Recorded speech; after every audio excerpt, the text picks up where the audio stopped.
There are some things that I'd like to say, so before we go to the vote, maybe I Sure. could do that, okay? Is there a second?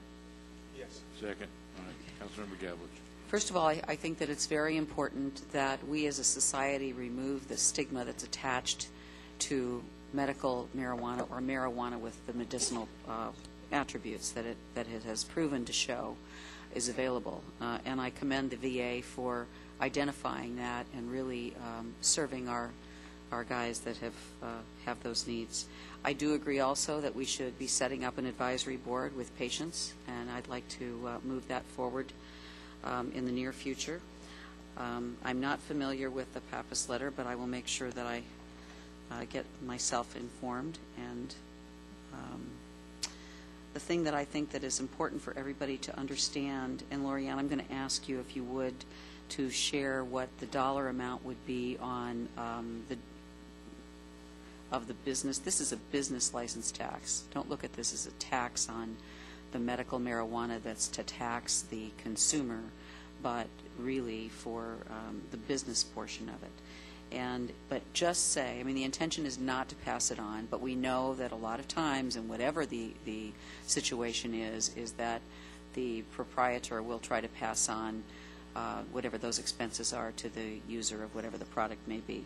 But could you identify if there were, and I don't even know what the numbers are in this, but let's just say if you have the value of what an ounce of marijuana would be, what would that translate in this 2.5% tax? Thank you, Councilmember Gabelich. The scenarios that we ran were based on the most typical purchase, which is actually an eighth of an ounce. Basically, since it is a business license tax, it is a tax on the business, a proprietor of a medical marijuana establishment has basically three options. One is to not pass on the tax at all, and in that case, there would be no impact to the patient. The other two scenarios are to pass on a portion of the tax or to, in the worst case scenario, pass on the entire tax.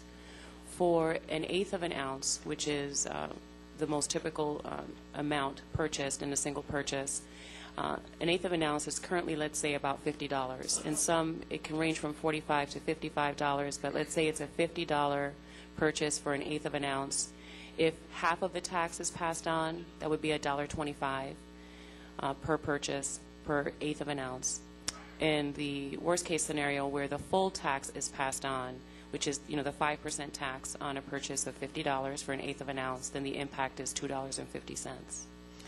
Thank you. I wanted that to be out there because when we're talking about a tax, people think that it's an outrageous amount of money. This is not an outrageous amount of money. And, so that just clarifies, my concern and what I wanted the people to understand. So with that, I'm ready to call for the vote if you want to. Mr. O'Donnell.